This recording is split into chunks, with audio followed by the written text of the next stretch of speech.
அல்ஹம்துலில்லாஹி நஹ்மதுஹு வ நஸ்தஈனுஹு வ நஸ்தக்ஃபிருஹு வ நு'மினு பிஹி வ நதவக்கலு அலைஹி வ நஊது பில்லாஹி மின் ஷுரூரி அன்ஃபுஸினா வ மின் ஸய்யிஆத்தி அஅமாலினா மன் யஹ்திஹில்லாஹு ஃபலா முضில்ல லஹு வ மன் யுض்லில்ஹு ஃபலா ஹாதிய லஹு வ நஷ்ஹது அன் லா இலாஹ இல்லல்லாஹு வஹ்தஹு லா ஷரீக லஹு ونشهد أن محمدًا عبده ورسوله صلى الله عليه وسلم أما بعد فأعوذ بالله من الشيطان الرجيم بسم الله الرحمن الرحيم وقل رب أدخلني مدخل صدق وأخرجني مخرج صدق واجعل لي من لدنك سلطانا نصيرا صدق الله العلي العظيم. அகில உலகையும் படைத்து பரிபாலித்து ரட்சிக்கும் அல்லாஹுக்கே எல்லா புகழ் முரித்தானது. சலாத்தும் சலாமும் நபிகளார் ஸல்லல்லாஹு அலைஹி வஸல்லம் அவர்கள் மீதும் அவர்களது குடும்பத்தினர் தோழர் தொடர்ந்தோர் அனைவரின் மீதும் உலகில் உள்ள மூமின்களான நல்லடியார்களான ஆண்கள் பெண்கள் அனைவரின் மீதும் குறிப்பாக இறையருளை நாடி ஜுமா தொழுகைக்காக அவனது இல்லத்திலே ஒன்று கூடியிருக்கும் நம் அனைவர் மீதும் என்றும் நின்று நிலவட்டுமாக. கண்ணியத்திற்கும் மரியாதைக்கும் உரிய பெரியோர்களே, இளைஞர்களே, தாய்மார்களே, சகோதரிகளே, ஜுமா உரையின் துவக்கமாக அனைவருக்கும் ஹிஜ்ரி 1447 புத்தாண்டினுடைய நல்வாழ்த்துக்களை தெரிவித்துக் கொள்கிறேன். ஆம், இன்றைக்கு இஸ்லாமிய புத்தாண்டினுடைய முதல் மாதம் முதல் நாள் முஹர்ரம் பிறை 1. இந்த ஆண்டிலே அல்லாஹு ஜல்லஷானஹு தஆலா நமக்கு எல்லா வகையான நலன்களையும் வெற்றிகளையும் நிறைவாக தந்தருள்வானாக. குறிப்பாக அரசியல் ரீதியான வெற்றிகளை தந்தருள்வானாக. ஏனென்று சொன்னால் முஹர்ரம் மாதம் என்பதே அரசியல் வெற்றியை பின்னணியாக கொண்டதுதான். இஸ்லாமிய வருடத்தினுடைய துவக்கத்தினுடைய பின்னணியாக அரசியல் வெற்றியைத்தான் வைத்து கொள்ளப்பட்டிருக்கிறது. இஸ்லாமிய வருடத்தினுடைய துவக்கமாக முஹர்ரம் மாதத்தை வைத்து கொண்டதற்கான காரணமும் அரசியல் ரீதியான வெற்றியை பின்னணியாக கொண்டுதான். அன்பானவர்களே, முஹர்ரம் 9, 10ஆம் நாள் நோன்பு வைப்பது சுன்னத்து, நபி வழி என்பது நமக்கு தெரியும். இன்ஷா அல்லாஹ் அடுத்த வாரம் சனி மற்றும் ஞாயிற்றுக்கிழமை பிறை 9, 10 ஆகிய 2 நாட்களிலே நோன்பு வைப்பது சுன்னத். இது நமக்கு தெரிந்த விஷயம். ஆனால் இதிலே கவனத்தில் கொள்ள வேண்டிய முக்கியமான ஒரு செய்தி என்னவென்று சொன்னால், நபிகளார் ஸல்லல்லாஹு அலைஹி வஸல்லம் அவர்கள் மற்ற சுன்னத்தான நோன்புகளை அவர்களாக முன்மொழிந்ததைப் போல இந்த முஹர்ரம் மாதத்தினுடைய நோன்பை முன்மொழியவில்லை.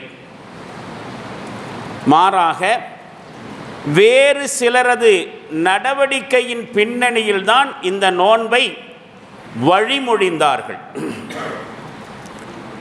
வேறு சுன்னத்தான நோன்புகளை ரசூலுல்லாஹ்வே சொன்னாங்க. நஃபிலான நோன்புகள், சுன்னத்தான நோன்புகளை குறித்து நிறைய சொல்லியிருக்கிறாங்க.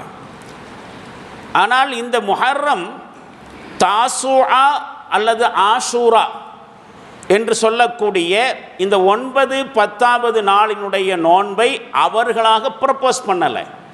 வேறு சில பேர்களினுடைய சில செயல்பாடுகளினுடைய பின்னணியில் இதனை நடைமுறைக்கு கொண்டு வந்தார்கள். முதல்ல நாம் அதை தெரிந்து கொள்ள வேண்டியிருக்கிறது. அப்துல்லாஹ் இப்னு அப்பாஸ் ரலியல்லாஹு அன்ஹு அவர்கள் அறிவிக்க புகாரியிலே பதிவு செய்யப்பட்டிருக்கக்கூடிய தகவல் இது. அப்துல்லாஹ் இப்னு அப்பாஸ் ரலியல்லாஹு அன்ஹு சொல்வார்கள், கதிம ரசூலுல்லாஹி ஸல்லல்லாஹு அலைஹி வஸல்லம் அல் மதீனா, நபிகளார் ஸல்லல்லாஹு அலைஹி வஸல்லம் அவர்கள் மக்காவிலிருந்து ஹிஜ்ரத் பயணம் மேற்கொண்டு மதீனாவை முன்னோக்கி வந்தார்கள். மதீனாவுக்கு வந்த புதிதில் ஃபரஅல் யஹூத தசூம யௌம ஆஷூரா, மதீனாவில் இருக்கக்கூடிய யூதர்கள் இந்த ஆஷூரா என்று சொல்லக்கூடிய முஹர்ரம் 10வது நாளிலே நோன்பு வைப்பதை பார்க்கிறார்கள்.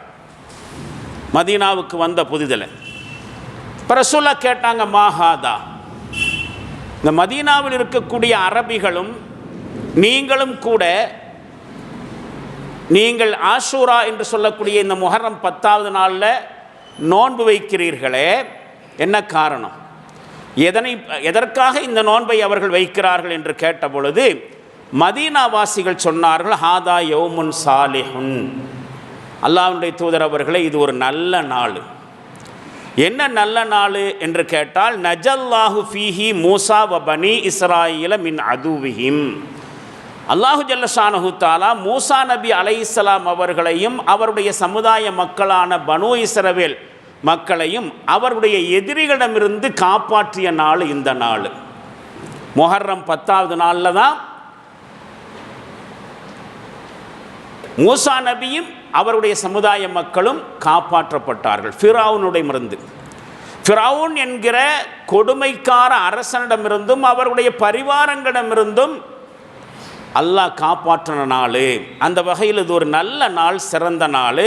அதனால் ஃபசாமஹு, மதீனாவாசிகள் யூதர்கள் என்ன செய்கிறாங்க, அதை நினைவுகூறு விதமாகவும், மூசா நபி யூத சமுதாயத்தினுடைய நபி தானே, அப்போ பனு இஸ்ரவேல் சமுதாயத்தவர்களை அல்லாஹ் காப்பாற்றியதற்கு நன்றி செலுத்துகிற வகையில் இந்த முஹர்ரம் 10வது நாளில் மதீனாவில் இருக்கக்கூடிய யூதர்கள் நோன்பு வைக்கிறார்கள் என்று சொன்னாங்க.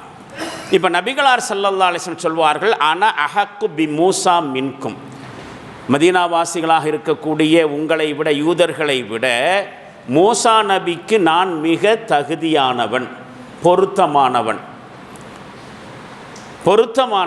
அவங்கள விட மூசா நபிக்கு எனக்கும் கான்டாக்ட் கனெக்ஷன் ஜாஸ்தி. அவரும் நபி, நானும் நபி, அல்லாஹ்வினால் அனுப்பி வைக்கப்பட்ட இறை தூதர்களுடைய வரிசையில் அவரும் நானும் வர்றோம். அதனால் நுபுவத்தில் அவர் என்னுடைய சகோதரர். எனவே அவர் காப்பாற்றப்பட்டதற்காக நோன்பு வைக்கிறதுல யூதர்களை விட நான் மிக தகுதியானவன் என்று சொல்லி ஃபசாமஹு வ அமர பிசியாமிஹி, நபிகளார் அந்த முஹர்ரம் 10வது நாளில் தாங்களும் நோன்பு வைத்து மற்றவர்களையும் நோன்பு வைக்குமாறு ஏவினார்கள். இது புகாரியில் பதிவு செய்யப்பட்டிருக்கக்கூடிய தகவல். இப்போ பாருங்கள், எல்லா நோன்பு மாதிரி நபி ஸல்லல்லாஹு அலைஹி வஸல்லம் அவர்கள் இந்த நோன்பை அவங்களா ப்ரொப்போஸ் பண்ணலை. மதீனாவில் இருக்கக்கூடிய, மதீனாவுக்கு வந்த புதுசில், ஹிஜ்ரத் செய்து வந்த புதுசில் மதீனாவினுடைய யூதர்கள் நோன்பு வைப்பதை பார்த்து என்ன என்று கேட்டு விசாரித்து அதன் பின்னணியில் நபி ஸல்லல்லாஹு அலைஹி வஸல்லம் அவர்களும் நோன்பு வச்சு மற்றவர்களை நோன்பு வைக்குமாறு ஏவுகிறார்கள். சில வருடங்களுக்கு பிறகு இப்படி நோன்பு வைப்பது, முஹர்ரம் 10வது நாளில் நோன்பு வைக்கிறது யூதர்களை பின்பற்றியது போல் ஆகிவிடாதா? நீங்களே என்ன சொல்லியிருக்கிறீங்க, பல சந்தர்ப்பங்களில் யூதர்களுக்கு மாற்றமாக நடந்து கொள்ளுங்கள் என்று சொல்லியிருக்கிறீங்க. ஒருபோதும் யூதர்களை பின்பற்றக்கூடாது என்று சொல்லியிருக்கிறீங்க. உதாரணமாக, ஒரு தடவை உமர் ரலியல்லாஹு அன்ஹு அவர்கள் நபி ஸல்லல்லாஹு அலைஹி வஸல்லம் அவர்கள்ட்ட வந்து, அல்லாஹ்வுடைய தூதர் அவர்களே, இந்த மதீனாவில் இருக்கக்கூடிய யூதர்கள் எழுதி வைத்திருக்கக்கூடிய சில விஷயங்கள், அவர்களுடைய வேத வழிகாட்டுதல் தௌராத்தின் அடிப்படையில் அவங்க நோட் பண்ணி வச்சிருக்கக்கூடிய விஷயங்கள் கொஞ்சம் அற்புதமானதாக இருக்குது. அந்த யூதர்கள் எழுதி வச்சிருக்கக்கூடிய சில விஷயங்களை நானும் குறிப்பெடுத்துக்கலான்னு நினைக்கிறேன், நல்ல விஷயமா இருக்குது என்று சொன்ன பொழுது நபி ஸல்லல்லாஹு அலைஹி வஸல்லம் அவர்கள் முகம் சிவக்க கோபப்பட்டு சொன்னார்கள், யூதர்கள் எந்த இறை தூதரை பின்பற்றுகிறார்களோ அந்த மூசா நபியே இப்போது ஹயாத்தோடு இருந்தாலும் என்னை பின்பற்றுவதை தவிர அவருக்கு வேறு வழி இல்லை. நான் தான் இறுதி தூதராக இருக்கிறேன். உங்களிடத்திலே மிகவும் தூய்மையான வெண்மையான ஒரு மார்க்கத்தை, கலப்படமில்லாத ஒரு மார்க்கத்தை உங்களிடத்தில் நான் கொண்டு வந்திருக்கிறேன். அப்படி இருக்கிற பொழுது இந்த மார்க்கத்தை விட வேறு என்ன புதுமையை நீங்கள் அவங்கள்ட்ட கண்டுட்டீங்கன்னு அதை எழுதி வைக்க போகிறீங்க என்று சொல்லி அதை தடுத்து விட்டார்கள். ஒன்று. அதே மாதிரி தான் நோன்பு வைக்கிற சமயத்தில் சீக்கிரமாக நோன்பு திறந்துருங்க. அதனுடைய நேரம் வந்த உடனேயே, இஃப்தாரினுடைய நேரம் வந்த உடனேயே தாமதிக்காமல் நோன்பை திறந்து விடுங்கள். அந்த வகையில் யூதர்களுக்கு மாறு செய்யுங்கள். ஏனென்றால் அவங்க தான் நோன்பையினுடைய இஃப்தார் டைமை ரொம்ப டிலே பண்ணி வச்சுட்டு ரொம்ப லேட்டாக நோன்பு திறப்பாங்க. அப்படி செய்யக்கூடாது. டைம் வந்த உடனேயே நோன்பை திறந்து விட வேண்டும்.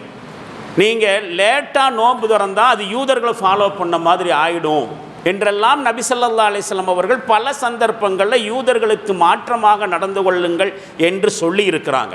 அப்போ அதன் அடிப்படையில் கேட்குறாங்க, அல்லாஹ்வுடைய தூதர் அவர்களே, நீங்கள் மதீனாவுக்கு வந்த புதுசில் மதீனாவின் யூதர்கள் நோன்பு வைப்பதை பார்த்து என்ன ஏதுன்னு விவரம் கேட்டு நாமளும் நோன்பு வைப்போம் என்று சொல்லி நோன்பு வைக்க ஆரம்பிச்சிட்டோம். 10வது நாள், முஹர்ரம் 10வது நாள் நோன்பு வைக்கிறோம். ஆனால் இந்த மாதிரி நாம் நோன்பு வைக்கிறது யூதர்களை பின்பற்றின மாதிரி ஆகாதா என்று கேட்ட சமயத்தில் நபிகளார் ஸல்லல்லாஹு அலைஹி வஸல்லம் அவர்கள் சொன்னார்கள், இன்ஷா அல்லாஹ் அடுத்த ஆண்டு நான் உயிரோடு இருந்தால் அவர்களுக்கு மாறு செய்யும் வகையில் முஹர்ரம் 9வது நாளும் சேர்த்து நான் நோன்பு வைப்பேன்னு சொன்னாங்க. அந்த கருத்துக்கு உடன்பட்டு யூதர்களை ஃபாலோ பண்ணக்கூடாது. அப்போ அவங்களுக்கு மாற்றம் செய்கிற வகையில் 10வது நாள் மட்டும் பண்ணும்போது தானே யூதர்களை ஃபாலோ பண்ண மாதிரி ஆகும்.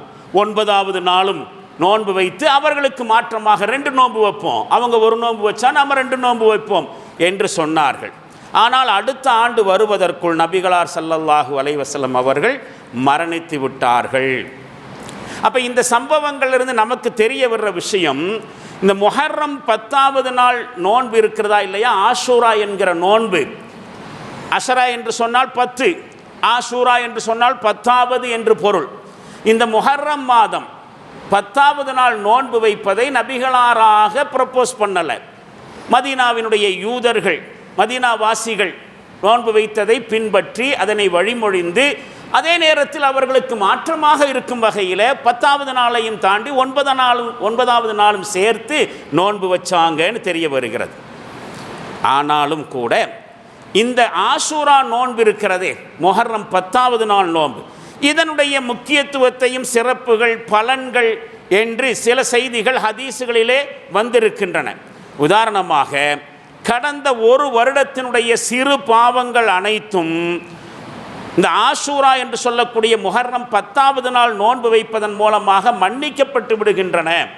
சிறு பாவங்கள், ஒரு வருடத்தின் சிறு பாவங்கள் மன்னிக்கப்பட்டு விடுகின்றன என்கிற மாதிரியான சில ஹதீஸுகள் நாம் பார்க்க முடிகிறது, முஹர்ரம் 10வது நாள் நோன்புக்குரிய நன்மைகளாக. ஆனால் அதே நேரத்தில் இந்த முஹர்ரம் 10வது நாளுடைய நோன்பினுடைய நோக்கம் என்பது வெறுமனே சில நன்மைகளையும் புண்ணியங்களையும் பெற்றுக்கொள்வதற்காக வேண்டி மட்டும் அல்ல. நாம் புரிந்து கொள்ள வேண்டிய அதிமுக்கியத்துவம் வாய்ந்த விஷயம் அதுதான். முஹர்ரம் மாதம் 10வது நாள் நோன்பு வச்சா நன்மை கிடைக்கும். என்ன நன்மை கிடைக்கும்? போன வருஷத்தில் செஞ்ச சின்ன பாவங்கள்லாம் மன்னிக்கப்பட்டு விடும். அதை மட்டுமே இலக்காக வைத்து கொண்டு முஹர்ரம் 10வது நாள் நோன்பு வைக்கக்கூடாது. அதில் அந்த நன்மைகள் இருக்கின்றன என்பதில் மாற்று கருத்தில்லை. அதற்காக வேண்டி மட்டுமல்ல இந்த நோன்பு, இன்னும் பல்வேறு வகையான நோக்கங்கள் இதற்குள்ளே இருக்கின்றன. இந்த முஹர்ரம் மாதம் 10வது நாள் வேறொரு வகையிலும் முக்கியத்துவம் பெறுகிறது. அதுதான் நாம் தெரிந்து கொள்ள வேண்டிய விஷயமும் கூட, குறிப்பாக இன்றைய காலகட்டத்தில்.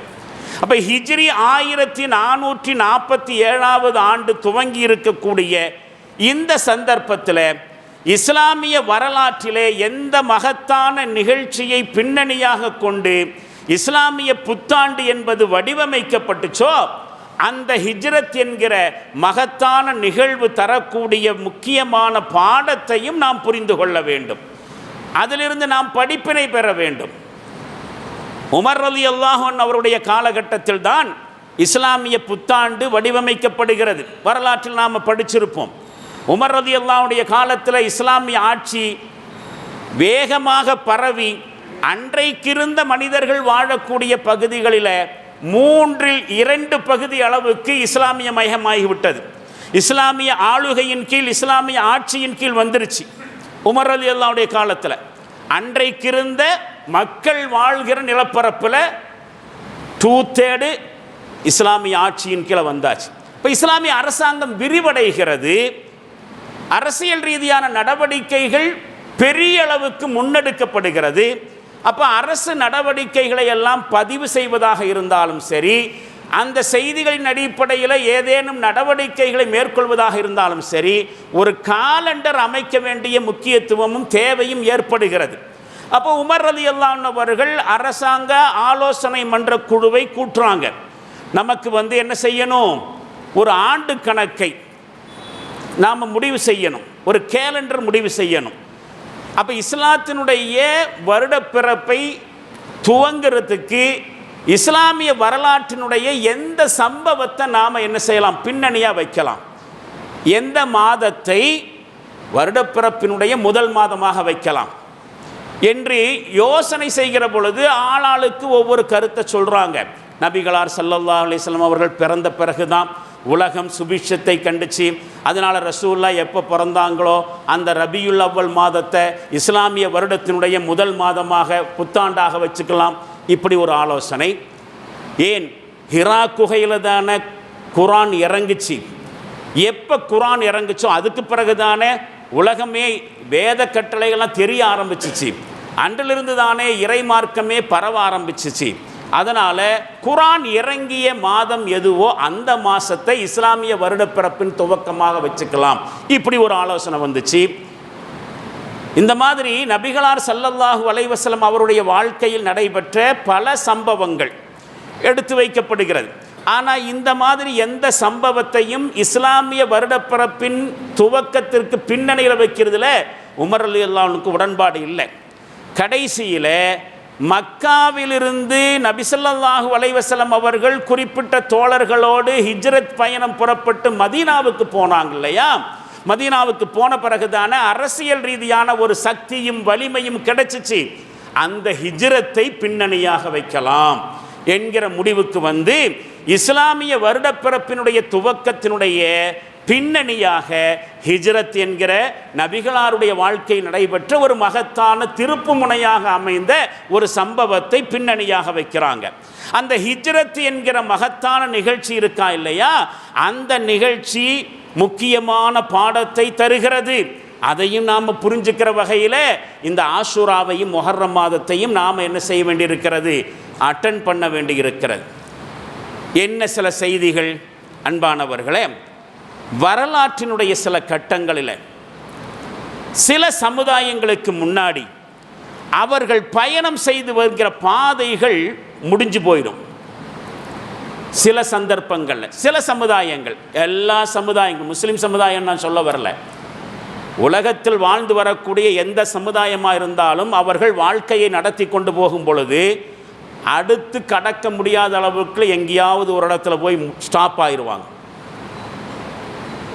எண்ட் ஆஃப் பாத், பாதையினுடைய முடிவு, இதுக்கு மேலே போக முடியாது, அவ்வளவுதான், முடிஞ்சு போச்சு நம்முடைய லைஃப் என்று நினைக்கிற அளவுக்கு அவர்களுடைய வாழ்க்கை பயணம் ஒரு இடத்துல ஸ்டாப் ஆகும். எந்த சமுதாயத்திற்கு முன்னாடியும் இந்த மாதிரியான சந்தர்ப்பம் வந்திருக்குது, குறிப்பாக முஸ்லிம் சமுதாயத்திற்கு முன்னாடி வந்திருக்கு. என்ன செய்வது ஏது செய்வது என்று முடிவெடுக்க முடியாத ஒரு இறுதி கட்டம். குறிப்பாக முஸ்லிம் சமுதாயம் தன்னுடைய இருப்பை தக்க வச்சுக்கிறதுக்காக தங்களுடைய தனித்தன்மையை நிலைநிறுத்திக் கொள்வதற்கான போராட்டத்தினுடைய பயணம் இருக்க, அந்த பயணத்தில் பயணப்பட்டு போகிற பொழுது ஒரு இடத்தில் முட்டிக்கொண்டு நிற்க வேண்டிய சூழ்நிலை வரும். அந்த மாதிரி சமயத்தில் ரெண்டில் ஒரு முடிவை தேர்வு செய்தே ஆக வேண்டும் என்கிற ஒரு நெருக்கடி சேரும். பாதையினுடைய எண்டில் ரெண்டில் ஒன்றை செலெக்ஷன் பண்ணியே ஆகணும். அப்படி ஒரு நெருக்கடி வரும். என்ன அந்த ரெண்டு சூழ்நிலை?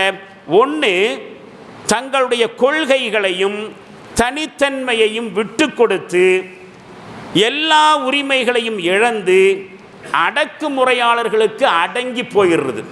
வேற வழி இல்லை, முடிஞ்சு போச்சு, நம்முடைய போராட்டங்கள் அனைத்தும் ஒரு முடிவுக்கு விட்டது.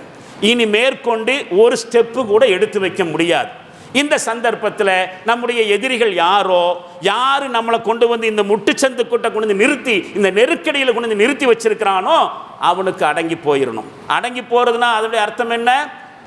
கொள்கையை விட்டு கொடுக்கணும், லா இலாஹா இல்லல்லாஹ்வை விட்டு கொடுக்கணும். முஸ்லிம்களுக்கு என்று சில பிரத்யேக தன்மை இருக்கும், தனித்தன்மைகள் இருக்கும், அதையும் இழந்துடணும். முஸ்லிம்கள் எந்த அடையாளத்தையும் என்ன செய்யக்கூடாது? வைக்கக்கூடாது.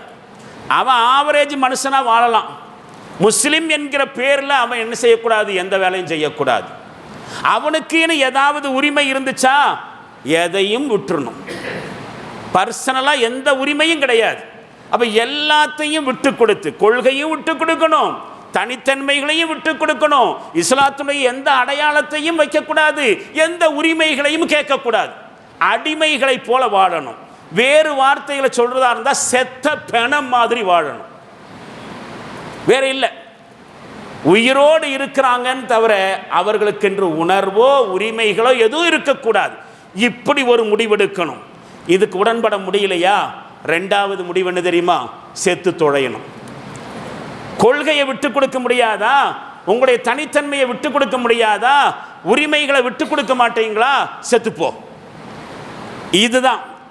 அப்போ ஒரு வாழ்க்கையை, கொள்கை வாழ்க்கை வாழ்ந்துட்டு போயிட்டு இருக்கும்போது ஒரு இடத்துல எண்டு வந்துடும், மேற்கொண்டு ஒரு ஸ்டெப் எடுத்து வைக்க முடியாது. இந்த ரெண்டு முடிவில் ஏதாவது ஒரு முடிவை எடுத்தே தீர வேண்டிய நிலைமை வரும். இன்னைக்கு நம்முடைய இந்திய தேசத்தில் வாழ்ந்து வரக்கூடிய முஸ்லிம்கள் உள்பட ஒடுக்கப்பட்டு வரக்கூடிய எல்லா சிறுபான்மையின மக்களும் அப்படிப்பட்ட ஒரு கடுமையான நிலைக்குத்தான் இப்பொழுது வலுக்கட்டாயமாக தள்ளப்பட்டு கொண்டு வருகிறோம். முஸ்லிம்கள் மட்டுமல்ல, இந்த நாட்டில் இருக்கக்கூடிய பிற்படுத்தப்பட்ட சமுதாயம் இன்றைக்கு இருக்கக்கூடிய ஆட்சியாளர்களால் நெருக்கடிக்குள்ளாக்கப்படுறாங்க. எல்லா வகையான நெருக்கடி, குறிப்பாக தமிழர்கள் நெருக்கடிக்குள்ளாக்கப்படுறாங்க. உயர் சாதி இனத்தவர்களை தவிர மற்ற எல்லா இந்துக்களுமே கூட இங்கே நெருக்கடிக்குள்ளாக்கப்படுகிறார்கள். உங்களுக்குன்னு எந்த விதமான தனித்தனிமை இருக்கக்கூடாது. நாங்கள் சொல்கிற மாதிரி கேட்டுட்டு வாழ்கிறதா இருந்தால் வாழுங்க, எங்களுடைய ஆட்சிக்கு கீழே இருங்க, நாங்கள் சொல்கிறதையெல்லாம் கேட்டுட்டு அடிமைகளாக இருங்கள். குறிப்பாக நெருக்கடிகள் என்ன வருது? இங்கே நீட்டு என்கிற ஒன்றை கொண்டு வருவாங்க. முஸ்லிம்களை பொறுத்த வரைக்கும் வக்ஃப் சொத்தில் வந்து கை வைக்கிறதுலேருந்து, அவங்களுடைய ஷரியத் சட்டத்தில் கை வைக்கிறதுலேருந்து, அவங்களுடைய குடியுரிமையை கை வைக்கிறதுலேருந்து எல்லா வகையான நெருக்கடிகளும் இங்கே இந்தியர்களுக்கு, முஸ்லிம்களுக்கு கொடுக்கப்படுது.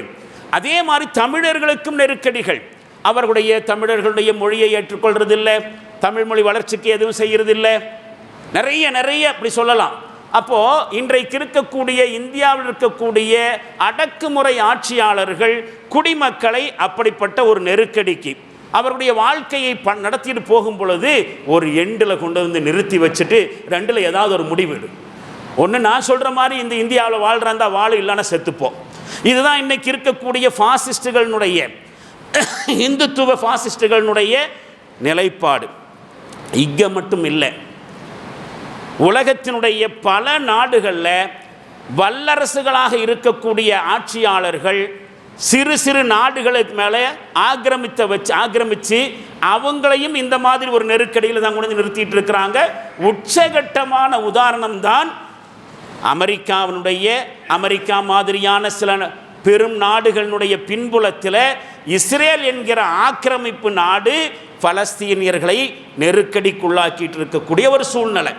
அப்போ உலகத்தினுடைய எந்த இடத்திலும் சிறுபான்மையாக இருக்கக்கூடியவர்கள், அடக்கப்படுகிறவர்கள், ஒடுக்கப்படுகிறவர்கள் ஒரு நெருக்கடிக்கு கொண்டு வந்து நிறுத்தி செத்துப்போ அல்லது நான் சொல்கிற மாதிரி கேளு, ரெண்டில் ஒரு முடிவெடு என்கிற இடத்திற்கு கொண்டு வந்து நிறுத்துகிறார்கள்.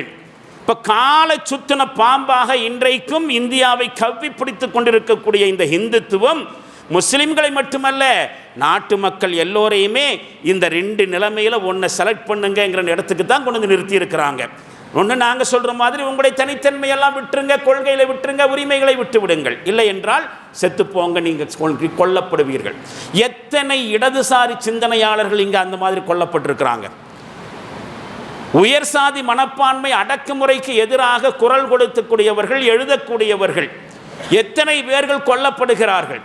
சிறுபான்மையின மக்கள் எத்தனை பேர்கள் கொல்லப்படுகிறார்கள், தாழ்ந்த சாதிக்காரர்கள் உயர் சாதி இந்துக்களால் எத்தனை கொலை செய்யப்படுகிறார்கள். செத்துப்போ, உனக்கு வாழ்வதற்கான உரிமை இல்லை. வாழ வேண்டுமா, நான் சொல்ற மாதிரி கேளு. இதுதான் நாடு முழுவதும். ஆனால் இங்க நாம புரிஞ்சுக்க வேண்டிய விஷயம் என்ன தெரியுமா? வரலாறு முழுக்க நமக்கு கிடைக்கக்கூடிய பாடம் அதுதான். என்ன, எந்த மாதிரியான சூழ்நிலை வந்தாலும் சரி, அப்படிப்பட்ட சூழ்நிலையும் கூட இந்த ரெண்டு முடிவுகளை தாண்டி எங்காவது எப்படியாவது ஒரு மூன்றாவது வழி பிறக்கும்.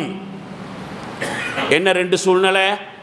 தனித்தன்மை விட்டு கொடுத்து நடைப்பிணம் போல் வாழு அல்லது செத்துப்போ. இந்த ரெண்டு சான்ஸை தாண்டி மூணாவது ஒரு வழி பிறக்கும், மூன்றாவதாக ஒரு வாழ்க்கை இருக்கும் என்பதுதான் வரலாற்றிலே கடந்து போன முடிந்து போன ஹிஜ்ரத் என்கிற மகத்தான நிகழ்ச்சிகள் தரக்கூடிய பாடம்.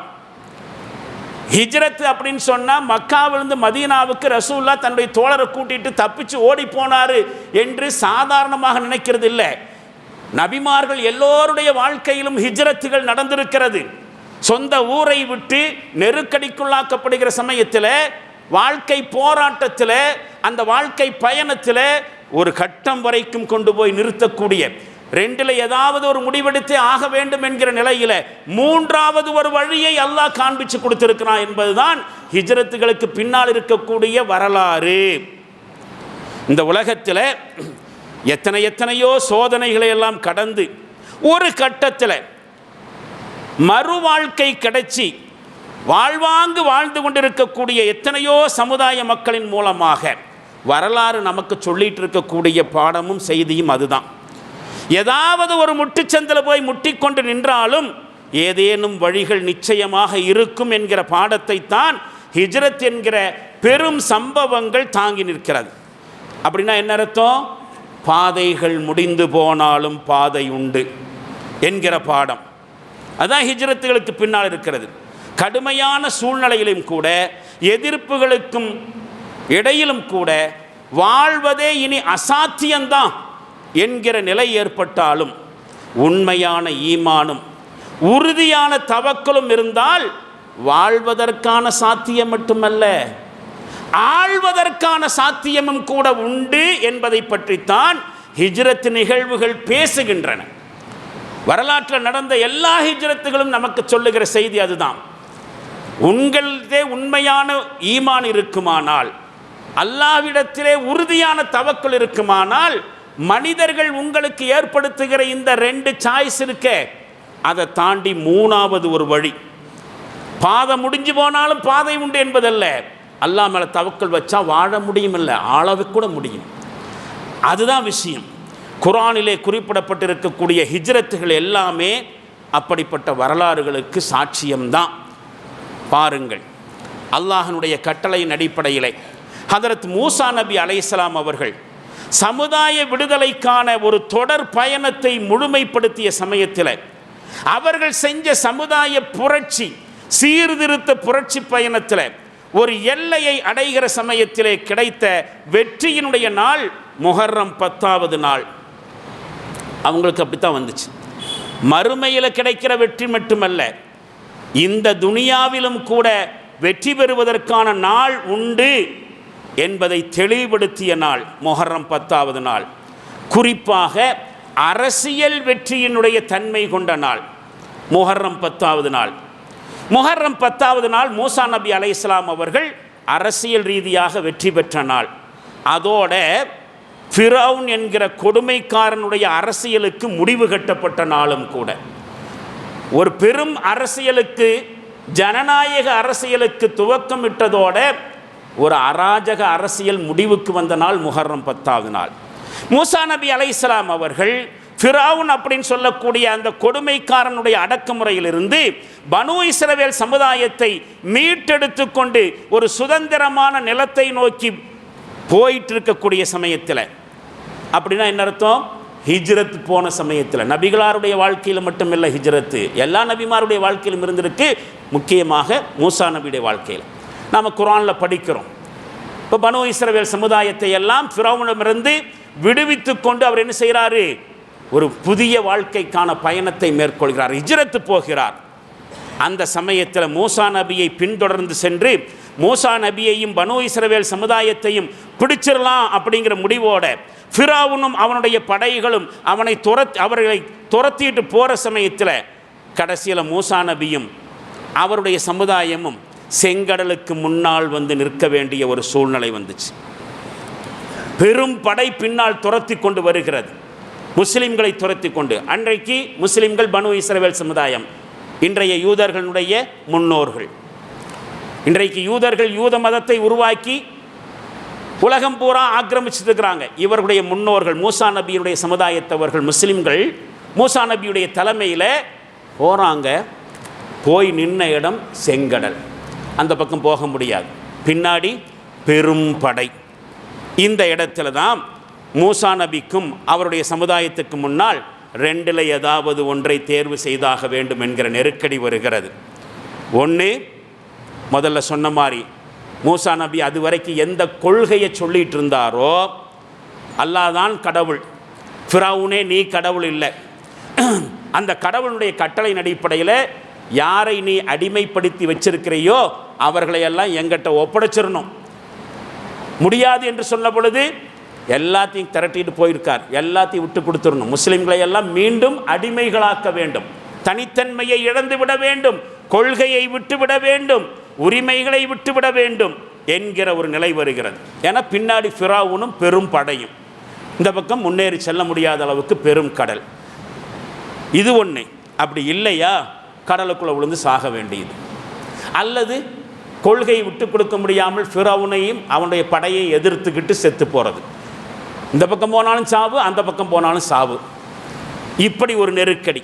அப்போ முதல்ல சொன்ன மாதிரி எந்த ஒரு சமுதாயமும் தன்னுடைய வெற்றிக்கான பாதையை வகுத்து கொண்டு முன்னேறி போகிற சமயத்தில் ஒரு கட்டத்தில் ஒரு இடத்துல முட்டிட்டு நிற்க வேண்டியிருக்கும். அந்த நெருக்கடியில் ரெண்டில் ஒன்றை தேர்வு செய்ய வேண்டியிருக்கும். ஒன்று, கொள்கையை விட்டு கொடுத்து அடிமையாகி போவது, அல்லது செத்து போவது. மூசா நபியுடைய சமுதாயத்துக்கு முன்னாடியும் அப்படிப்பட்ட ஒரு நிலைமை வந்துச்சு.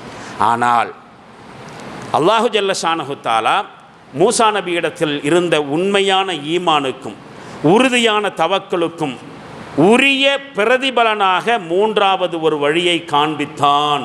குர்ஆன்ல நாம பார்க்கிறோம். ஃபலம்மா தரல் ஜம்ஆன், இரண்டு கூட்டத்தாரும் ஒருவரை ஒருவர் கண்டு கொண்ட பொழுது, முன்னால் போகிறது முஸ்லிம் சமுதாயம் மூசா நபியினுடைய தலைமையிலே, பின்னால் துரத்தி கொண்டு வருகிறது ஃபிரௌனுடைய படை ஃபிரௌனுடைய தலைமையிலே. ஒரு கட்டத்திலே இரண்டு கூட்டத்தாரும் ஒருவரை ஒருவர் கண்டு கொண்ட பொழுது, கால அஸ்ஹாபு மூசா இன்னால முதுரக்கூன், மூசாவினுடைய தோழர்கள் திண்ணமாக நாம் பிடிபட்டு விடுவோம் என்று கூக்குரலிட்டார்கள். போச்சு, அவ்வளவுதான், முன்னாடி போக முடியாது, கடலு இந்த பக்கம் பின்னாடி துரத்திட்டு வர, மாட்டிக்கிட்டோம், ஒன்றும் பண்ண முடியாது என்று கூக்குரல் இடுகிற பொழுது மூசா நபி உண்மையான ஈமானோடும் உறுதியான தவக்கலோடும் சொல்கிறார், கால கல்லா இன்ன மஇ ரப்பி சயஹ்தீன், இல்லை, ஒருபோதும் இல்லை, என்னோடு என் இறைவன் இருக்கின்றான், திண்ணமாக அவன் எனக்கு வழிகாட்டுவான். அந்த சந்தர்ப்பத்தில் நாம இருந்தால் அப்படித்தான் யோசிக்கணும். குர்ஆனில் வரக்கூடிய வசனங்களையும் வரலாற்று நிகழ்வுகளையும் நாம் சரியான முறையில் புரிஞ்சுக்கணும்னு சொன்னால், அது தருகிற பாடத்தை நாம் சரியான முறையில் உள்வாங்கிக் கொள்ள வேண்டும் என்று சொன்னால் அந்த இடத்துல நம்மளை வச்சு பார்க்கணும். இப்போ மூசா நபியினுடைய தலைமையில் அன்றைய முஸ்லிம் சமுதாயம் கடலுக்கு முன்னாடி போய் நிற்கிற பொழுது, பின்னாடி படை வருகிற பொழுது, அது மாதிரியான ஒரு சந்தர்ப்பத்திலே, அதாவது ஒரு நெருக்கடியான சந்தர்ப்பத்திலே நாம இருந்தால், நமக்கு அப்படி ஒரு தலைமை இல்லை, அது வேறு விஷயம், வெட்கக்கேடானதும் வேதனையான விஷயம். ஒட்டுமொத்த முஸ்லிம்களுக்கும் ஒரு தலைமை இல்லை, ஒரு தலைமையின் கீழ் அணி சேரக்கூடிய பண்பும் இல்லை, அதெல்லாம் நாம் தனியாக அலச வேண்டிய விஷயம். ஒரு கால் நமக்கு ஒரு தலைமை இருந்து மூசா நபியுடைய சமுதாயத்தை போல நாமும் அப்படி போகிற பொழுது முன்னால் கடலும் இந்த பக்கம் படையும் இருந்தால் நம்முடைய நிலைமை என்ன இருக்கும்? மூசா நபியுடைய சமுதாயம் அந்த பயத்தை வெளிப்படுத்தினார்கள். கால அஸ்ஹாபு மூசா இன்னால முதுரக்கூன், நாம் கொஞ்ச நேரத்தில் மாட்டிக்கு போகிறோம், பிடிபட்டு விடுவோம். ஆனால் மூசா நபியிடம் இருந்த உறுதியை பாருங்கள். இந்த உறுதி நமக்கு இருக்கா? இந்த தவக்குள் நமக்கு இருக்கா? இல்லை என்பதால் தான் நாம் தோற்று போய் கொண்டிருக்கிறோம். அவர்களுக்கு இருந்ததால் தான் அசாதாரணமான சூழ்நிலையிலும் கூட அவர்கள் வெற்றியை கண்டிருக்கிறார்கள். மூன்றாவது ஒரு வழியை கண்டிருக்கிறார்கள். இப்பொழுது பலஸ்தீனில் நடந்து கொண்டிருப்பதும் அந்த மூன்றாவது வழிதான். அந்த மூன்றாவது வழிதான். உலகம் முழுவதும் பலஸ்தீன் கஸா முஸ்லிம்களுக்கு எதிரான சிந்தனையை கொண்டிருந்த பொழுது, அல்லது ஆதரவே இல்லாத, மனிதாபிமானமே இல்லாத ஒரு நிலைப்பாட்டை உலக நாடுகள் எடுத்திருந்த பொழுது, அவ்வளவு ஏன் ஒட்டுமொத்த முஸ்லிம்கள் நாடுகளிடமிருந்து ஒரு சின்ன ஆதரவு குரல் கூட வராத சூழ்நிலையில் அனாதரவாக நெருக்கடிக்குள்ளாக்கப்பட்டு ஒரு கட்டத்தில் இனி கஸா முஸ்லிம்களுக்கு வாழ்வாதாரமே இல்லை, அவ்வளவுதான், கஸா முஸ்லிம்கள் ஒடுக்கப்பட்டு விடுவார்கள், கஸா என்கிற நகரமே இல்லாமல் போகிறது, பலஸ்தீனே இல்லாமல் போகிறது என்கிற அசாதாரணமான சூழ்நிலையில் கஸா முஸ்லிம்களுக்கு முன்னாலும் இந்த மாதிரி தான் சூழ்நிலை இருந்துச்சு. ஒன்று, கொள்கைகளை விட்டு கொடுத்து அடிமைகளாக இஸ்ரேலிடம் சரணடைந்து விடுவது, இல்லையா செத்து போயிடுறது. ஆனால் பாருங்கள், இந்த ரெண்டு சாய்ஸை தாண்டி உலகம் இன்றைக்கு சில முடிவுகளை எடுக்கிறது. சில நாடுகள் ஆதரவு குரலை எடுக்கின்றன, அவர்களுக்கு சில இழப்புகள் ஏற்படுத்தப்படுகிறது. மூன்றாவது ஒரு வழி பிறக்கிறது கஸா முஸ்லிம்களுக்கு. காரணம், அவர்களிடத்திலிருந்து ஈமானிய உறுதி, உண்மையான ஈமான். அதுதான் மூசா நபியுடைய வாழ்க்கையிலும் நடந்துச்சு. கல்லா இன்ன மஇ ரப்பி சயஹ்தீன், இல்லை, என்னுடைய ரப் என்னோடு இருக்கிறான், நிச்சயம் எனக்கு வழிகாட்டுவான். அப்ப ஃபஅவ்ஹைனா இலா மூசா அனித்ரிப் பிஅஸாக்கல் பஹர், மூசாவுக்கு நாம் வஹியின் மூலம் கட்டளையிட்டோம், உமது கைத்தடியினால் கடலை அடியும். மூசா நபி அப்படி செய்தார். ஃபன் ஃபலக்க, உடனே கடல் பிளந்து விட்டது. ஃபகான குல்லு ஃபிர்கின் கத்தௌதில் அதீம், அந்த கடலினுடைய ஒவ்வொரு பகுதியும் மாபெரும் மலைகளைப் போல உயர்ந்து விட்டது. ரெண்டு பகுதியும் நினைச்சு கூட பார்க்காத மூன்றாவது ஒரு வழி பிறக்கிறது. உலகமே எதிர்பார்க்காத, நம்ப முடியாத மூன்றாவது ஒரு வழி பிறக்கிறது. திருக்குரான் ஷரீஃபில் சூரத்து ஷுஅரா என்று சொல்லக்கூடிய 26வது அத்தியாயத்தில் 61, 62, 63வது வசனங்களிலே இந்த செய்தியை பார்க்கிறோம். மூசா நபி அலைஹிஸ்ஸலாம் அவர்கள் அவருடைய கையில் இருந்த தடியால் அடித்த பொழுதுதான் அப்படி ஒரு மூன்றாவது வழி, ஒரு பாதை உருவானது. அந்த பாதையினுடைய நடுப்பகுதிக்கு சென்ற சமயத்தில் செங்கடல் பழையபடி மூடியதால் பின்தொடர்ந்து வந்து நடுக்கடலுக்கு வந்த ஃபிரௌனும் அவனது படையும் மூழ்கி இறந்து போனார்கள். அதனையும் அல்லாஹ் சொல்றான், வஅஸலஃப்னா சும்மல் ஆஹரீன், அதே இடத்திற்கு இரண்டாவது வந்த கூட்டத்தாரை நாம் நெருங்கி வரச் செய்தோம். வஅன்ஜைனா மூசா வமன் மஅஹு அஜ்மஈன், மூசாவையும் அவரோடு இருந்தவர்களையும் நான் காப்பாற்றி கொண்டோம். சும்ம அகரக்கனல் ஆஹரீன், பின்னால் துரத்தி கொண்டு வந்த மற்ற படைகளை மூழ்கடித்து விட்டோம். திருக்குரான்ல பார்க்கிறோம். அப்போ எந்த இடத்திலையும் முஸ்லிம்கள் நம்பிக்கை இழக்க வேண்டியதில்லை. அவர்கள் எவ்வளவு தூரம் நெருக்கடிக்குள்ளாக்கப்படலாம், இனி வாழ்க்கையே அவ்வளவுதான், செத்து போவதுதான் ஒரே முடிவு என்கிற நிலை வந்தாலும் நிராசை அடைய வேண்டியதில்லை. மூன்றாவது ஒரு வழி பிறக்கும். ஹிஜ்ரத்துகள் நமக்கு தருகிற பாடம். இப்படியாக ஃபிரௌனுடைய திட்டம் கடைசியில் மிகப்பெரிய விபத்தில் போய் முடிஞ்சிச்சு. வரலாற்றிலே மிகப்பெரிய சர்வாதிகாரியாக இருந்த ஃபிரௌன் செங்கடலிலே மூழ்கடிக்கப்பட்டு இறந்த நாள் முஹர்ரம் 10வது நாள்.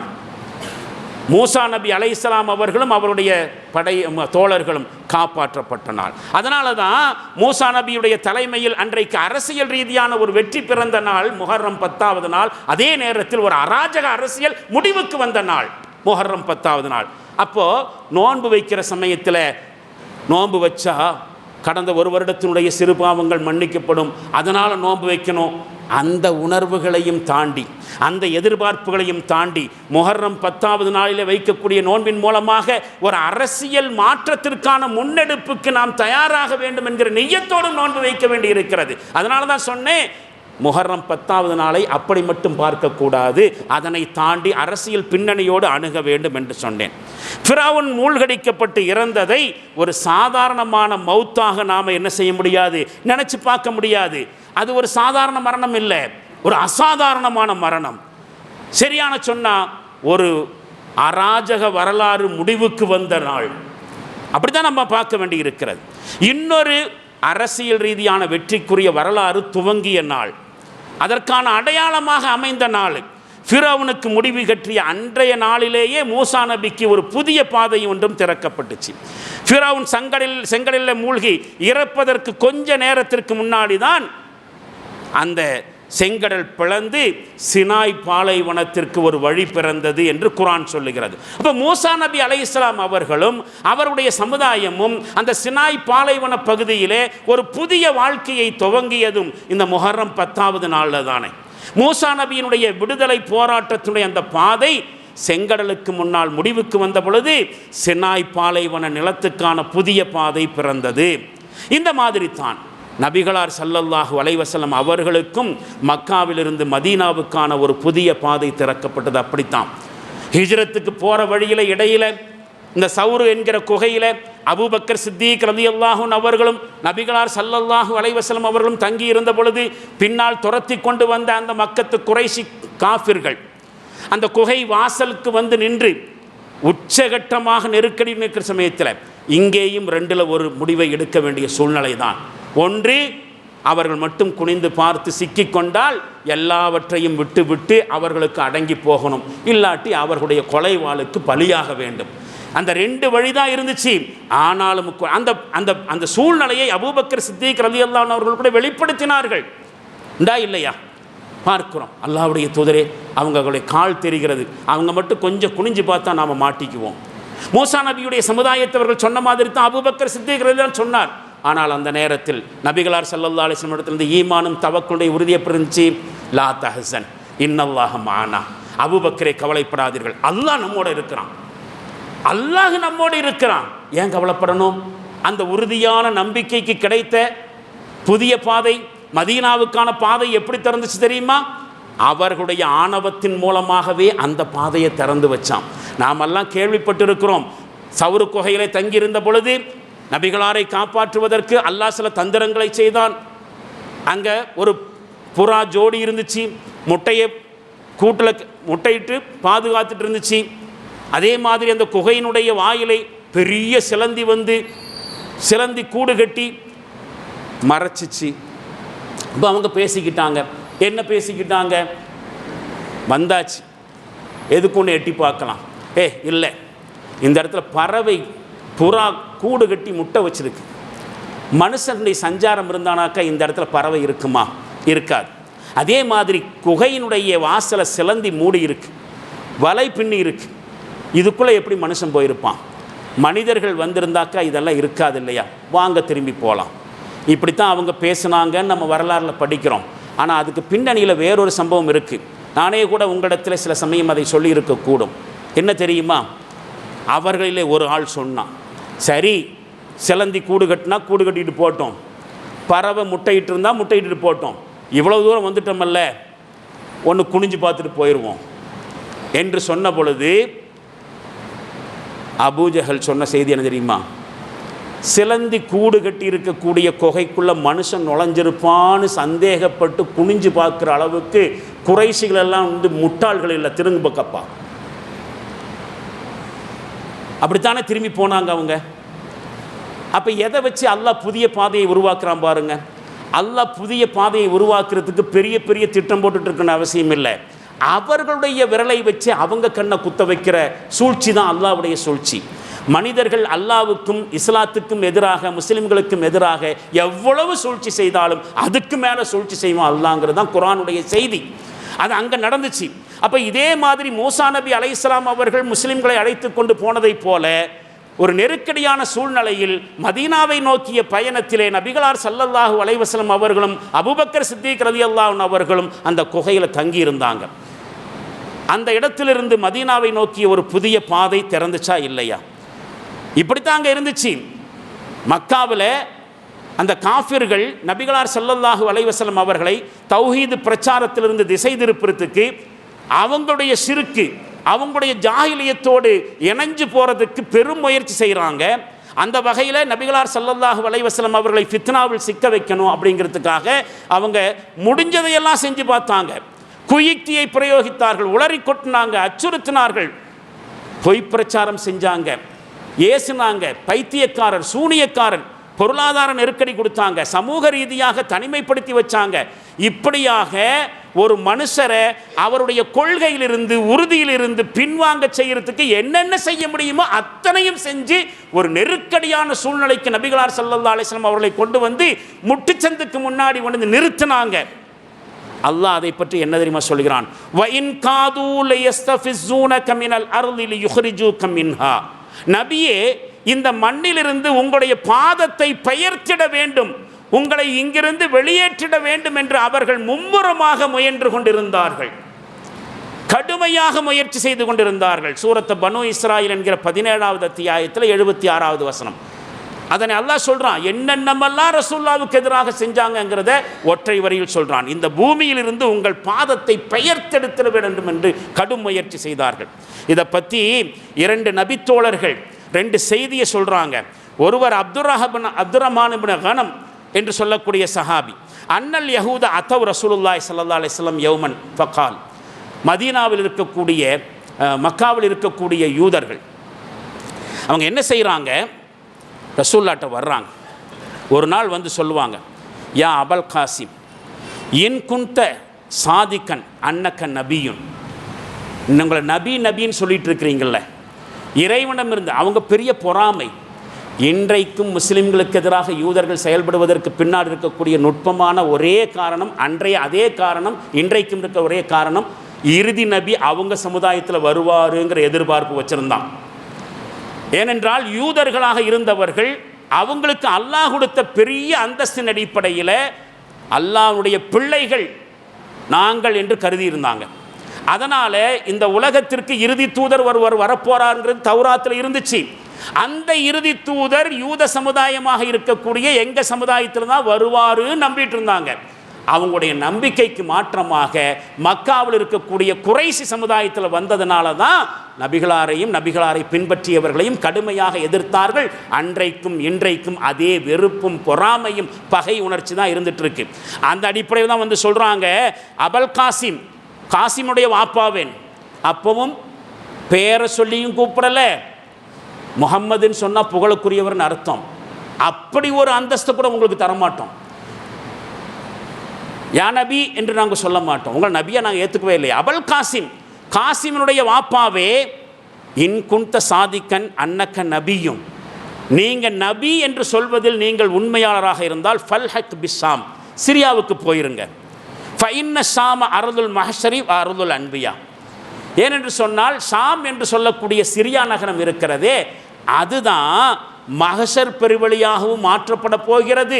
அங்கே தான் ஏராளமான நபிமார்களும் வந்திருக்கிறாங்க. நீங்கள் நபினாக்கா அங்கே போயிருங்க, எதுக்கு மக்காவில் வந்து எங்களை படாத பாடுபடுத்துறீங்க? நீங்கள் நபி என்று சொல்வதில் உண்மையாளராக இருந்தால் உங்கள் நபிமார்களுடைய கூட்டமெல்லாம் சிரியாவில் தானே இருந்துச்சு, அங்கே போயிருங்க அப்படின்னு சொன்னதாகும். இப்னு அப்பாஸ் ரலியல்லாஹு அன்ஹு சொல்வார்கள், ஹசதத்தில் யஹூது மகாமன் நபி ஸல்லல்லாஹு அலைஹி வஸல்லம் பில் மதீனா, மதீனாவிலும் கூட ரசூலுல்லாவுக்கு கிடைச்ச அந்த ஸ்டேட்டஸ் இருக்கா இல்லையா, சமுதாயத்தின் தலைவர், அரசியல் தலைவர், இந்த நாட்டினுடைய மிகப்பெரிய ஆட்சியாளராக அவங்களுக்கு கிடைச்ச அந்த அந்தஸ்தை பார்த்து யூதர்கள் பொறாமை கொண்டார்கள். ஹசதத்தில் யஹூது மகாமன் நபி ஸல்லல்லாஹு அலைஹி வஸல்லம் பில் மதீனா, மதீனாவில் ரசூலுல்லாவுக்கு கிடைச்ச அந்த ஸ்டேட்டஸை வைத்து யூதர்கள் பொறாமை கொண்டார்கள். தொடர்ந்து அவர்கள் சொல்லுவார்கள், அதனால் யூதர்கள் ரசூலுல்லாஹ்ட்ட வந்து இன்னல் அன்பியா இன்னமா புஇஸு பிஸ்ஸாம், நபிமார்களெல்லாம் ஷாம் என்கிற சிரியா தேசத்தில் தான் அனுப்பப்பட்டு இருக்கிறார்கள். ஃபைன் குந்த நபியன் ஃபல்ஹக் பிஹா, நீங்களும் நபியாக இருந்தாக்க ஷாமுக்கு போய்விடுங்கள். ஃபைன்னக இன் ஹரஜத இலைஹா, ஒரு கால் நீங்கள் இந்த மதீனாவை விட்டு வெளியேறி ஷாமுக்கு போய்விட்டீர்கள் என்று சொன்னால் சத்தக்னாக்க, நாங்கள் உங்களை நபி என்று உண்மைப்படுத்துகிறோம். ஆமன்னாபிக்க, உங்களை நாங்கள் ஏற்றுக்கொள்ளவும் செய்கிறோம். அப்போ பாருங்க, அந்த நகரத்தினுடைய செல்வாக்கு எங்கள்கிட்ட தான் இருக்கணும். மதீனாவில் இருக்கக்கூடிய பூர்வ குடிகளான யூதர்களான நாங்கள் தான் அதை பார்க்குவோம். அப்போ நீங்கள் அங்கே போயிருங்க உங்கள் ஆளை கூட்டிகிட்டு. இன்றைக்கு யூதர்கள், பலஸ்தீன் முஸ்லிம்கள், கஸ்ஸா முஸ்லிம்கள் விஷயத்தில் எந்த நிலைப்பாட்டை எடுக்கிறார்களோ அந்த நிலைப்பாட்டுக்கான ஆரம்ப புள்ளி நபிகளார் ஸல்லல்லாஹு அலைஹி வஸல்லம் காலத்தில் வாழ்ந்த யூதர்களிடத்திலேயே இருந்துச்சு. அது இப்படி வெளிப்படுது பாருங்கள். அவங்க என்ன சொல்கிறாங்க, இன்னல் அன்பியா இன்னமா புஇஸு பிஸ்ஸாம், நபிமார்கள் எல்லாம் ஷாம் என்கிற சிரியாவுக்குத்தான் அனுப்பப்பட்டு இருக்கிறார்கள். ஃபைன் குந்த நபியன் ஃபல்ஹக் பிஹா, நீங்களும் நபியாக இருந்தால் சிரியாவுக்கு சென்று விடுங்கள். ஃபைன்னக இன் ஹரஜத இலைஹா, நீங்கள் இந்த மதீனாவை விட்டு ஷாமுக்கு சென்று விடுவீர்கள் என்று சொன்னால் சத்தக்னாக்க, உங்களை உண்மைப்படுத்துகிறோம். ஆமன்னாபிக்க, உண்மைப்படுத்துறது என்ன, உங்களை நபியாக நம்பிக்கை கொள்ளவும் கூட செய்கிறோம் என்று சொன்னார்கள். இந்த மாதிரி தான் நபிகளார் ஸல்லல்லாஹு அலைஹி வஸல்லம் அவர்கள்ட்ட 2இல் 1 தேர்வு செய்யுங்கள் என்கிற நெருக்கடிக்கு ஆளாக்குனாங்க. அந்த நிர்பந்தம் சவுரு குகை வரைக்கும் அவங்கள கொண்டு போச்சு. ஆனாலும் கூட அவர்களுடைய அந்த சமூக சீர்திருத்த பயணத்தினுடைய பாதை என்பது சவுரு குகையோடு முடிஞ்சு போகலை. அது மதீனா என்கிற நகரை நோக்கிய ஒரு புதிய பாதைக்கு மட்டுமல்ல, புதிய அரசியல் அதிகாரம் கொண்ட வாழ்க்கைக்கும் பாதையாக அமைஞ்சிச்சு. அதனால தான் நான் ஆரம்பத்தில் சொன்னேன், அல்லாஹ்வின் மீது உண்மையான நம்பிக்கையும் உறுதியான தவக்குலும் இருக்குமானால் வாழ்வதற்கான சாத்தியம் மட்டுமல்ல, ஆழ்வதற்கான சாத்தியமும் கூட உண்டு என்பதை ஹிஜ்ரத் என்கிற வரலாறுகள், சம்பவங்கள் நமக்கு உணர்த்துகின்றன. நபிகளார் ஸல்லல்லாஹு அலைஹி வஸல்லம் அவர்கள் மதீனாவுக்கு போனது ஒரு அகதி மாதிரி போகல. சிலோனிலிருந்து இங்கே ராம்நாடு பாம்பனுக்கு வந்த தமிழர்களைப் போலவெல்லாம் இல்லை, அகதி மாதிரியெல்லாம் போகல, நபியாக போகிறார். ஒரு நகராட்சிக்குரிய வடிவமைப்பையே நிர்ணயம் செய்யக்கூடிய ஒரு பொலிட்டிக்கல் கிங் மேக்கராக, ஆட்சியாளராக மதீனாவுக்குள் நுழைகிறார். அதனால தான் மதீனாவாசிகள் அவர்களை பார்ப்பதற்கு முன்னாலே தலஅல் பத்ரு அலைனா, எங்கள் மீது பூரண சந்திரன் உதயமாகிவிட்டது என்று வரவேற்பு பாடல் பாடுகிற அளவுக்கு அவர்களுக்கு முக்கியத்துவம் கிடைச்சிச்சு. நபிகளார் ஸல்லல்லாஹு அலைஹி வஸல்லம் அவர்கள் ஹிஜ்ரத் செய்வதற்கு முன்னால் அல்லாஹ்வே நபிகளார் ஸல்லல்லாஹு அலைஹி வஸல்லம் அவர்களுக்கு கற்றுக் கொடுத்த ஒரு துஆவிலிருந்து அதனை நம்மால் விளங்கிக் கொள்ள முடிகிறது. திருக்குர்ஆன் ஷரீஃபிலே அதனை அல்லாஹ் இப்படி சொல்கிறான், வகுர் ரப்பி அத்கில்னி முத்கல சித்கின். நபியே, இப்படி பிரார்த்தனை செய்யுங்கள், இப்படி துஆ கேளுங்கள், என் இறைவனே, என்னை நீ எங்கு கொண்டு சென்றாலும் உண்மையோடு கொண்டு செல்வாயாக. என்னை எங்கே கொண்டு சென்றாலும் உண்மையோடு கொண்டு செல்வாயாக, நுழைய வைப்பாயாக. வஅஹ்ரிஜ்னி முஹ்ரஜ சித்கின், என்னை எங்கிருந்து வெளியேற்றினாலும் உண்மையோடு வெளியேற்றுவாயாக. வஜஅல்லி மின் லதுன்க சுல்தானன் நசீரா. அது மட்டுமல்ல, உனது தரப்பிலிருந்து எனக்கு பக்கபலமாக ஒரு ஆட்சி அதிகாரத்தை தருவாயாக அப்படின்னு கேளுங்கள் நபியே. மதீனாவுக்கு ஹிஜ்ரத் போகிறதுக்கு முன்னாடி ரசூலுல்லாஹ்ட்ட அல்லாஹ் துஆ செய்ய சொல்கிறான். அப்படின்னா என்ன அர்த்தம்? மதீனாவுக்கு போன பிறகு ஒரு ஆட்சி அதிகாரம் வரப்போகிறது. அந்த ஆட்சி அதிகாரத்திற்கு அல்லாஹ்வையும் சார்ந்திருக்க வேண்டும், நீங்களும் முயற்சி செய்யணும். அந்த அடிப்படையில் பிரார்த்தனை செய்யுங்கள். அப்போ ஆட்சி அதிகாரத்திற்காக வேண்டி களமாடுவது அப்படிங்கிறது இஸ்லாத்திற்கு எதிரானது இல்லை. அல்லாஹ்வுடைய சட்டத்தை நடைமுறைப்படுத்துவதற்கு ஒரு ஆட்சி அதிகாரம் தேவைப்படும் சொன்னால் அந்த ஆட்சி அதிகாரத்துக்காக வேண்டி துஆ கேட்கிறதும் போராடுறதும் கூட இஸ்லாமியம்தான். அது அல்லாஹ்வே கற்றுத்தருகிறான். இதனை ஒரு நபிமொழியும் கூட. என்ன அர்த்தம்? இதில் என்ன அர்த்தம்? ஒன்று, என்னை சுயபலம் கொண்டவனாக நீ ஆக்கணும், அல்லது ஏதாவது ஒரு அரசாட்சியை எனக்கு தந்து எனக்கு உதவி வேண்டும்.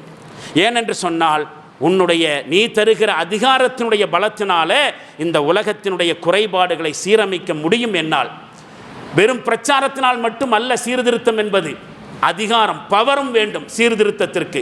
சட்டத்தின் மூலமாகவும் சீர்திருத்தத்தை மேற்கொள்ளணும். அதுக்கு எனக்கு பிரச்சாரம் மட்டும் இருந்தால் பத்தாது, அதிகாரம் பவர் வேண்டும். ரசூல்லா சொல்கிறோம். அதனால் அடுத்த அர்த்தம், ஒரு ரசூல்லா சொல்லக்கூடிய ஒரு ஹதீஸும் கூட இதற்கு பக்கபலமாக இருக்கிறது. ஃபத்ஹுல் கதீர் என்று சொல்லக்கூடிய நூலிலும் தஃப்சீர் இப்னு கஸீரிலும் கூட இந்த ஹதீஸை பார்க்க முடியும். இன்னல்லாஹ லா யன்ஸஉ பிஸ்ஸுல்தானி மா லா யஸஉ பில் குர்ஆன்.